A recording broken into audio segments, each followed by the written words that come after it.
There are stories that whisper to us from the past. Tales of objects that should have remained buried, artifacts that defy logic, and relics that leave fear and destruction in their wake. The Hexham Heads are one such mystery. Two seemingly innocuous stone carvings, unearthed by two children, would become the catalyst for a series of strange events that remain unexplained to this day. Are they an ancient relic of some forgotten civilization, a hoax spun out of control, or do they carry something far more sinister, a curse that lingers long after they vanished?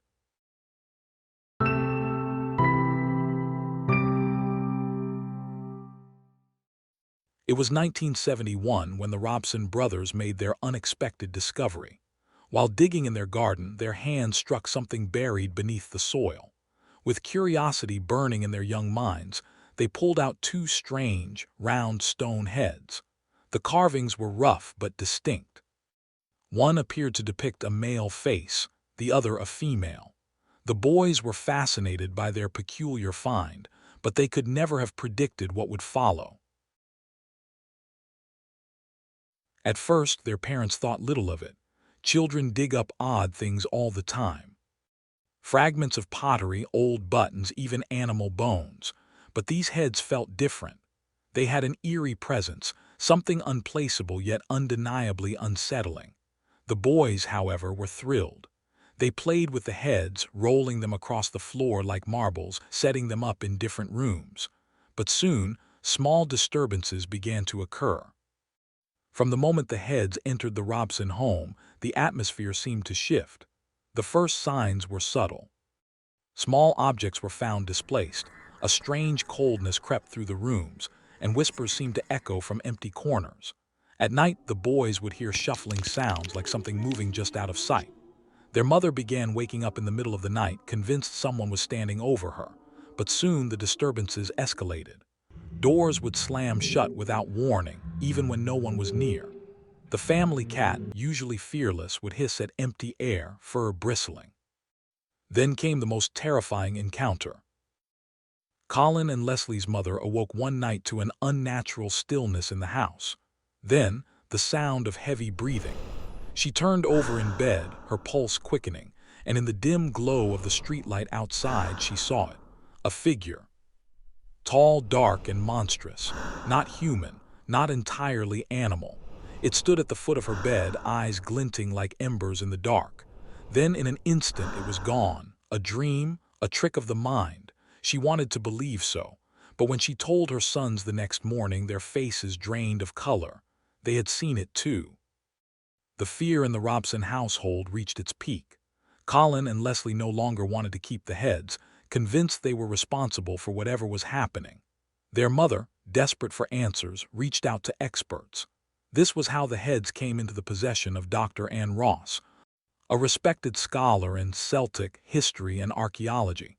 She took them into her home, eager to study their origins. But almost immediately, she and her family became plagued by the same disturbing occurrences. Dr. Ross was not one to believe in superstitions easily. She had spent years studying ancient artifacts, sifting through the myths and legends that surrounded them.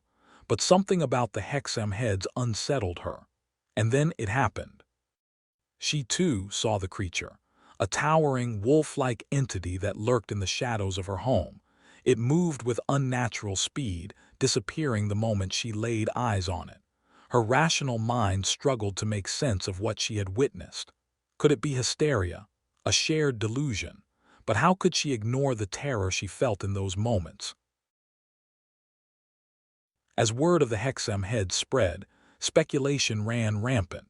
Some believed they were remnants of an ancient druidic ritual, objects once used in long-forgotten ceremonies to channel supernatural forces.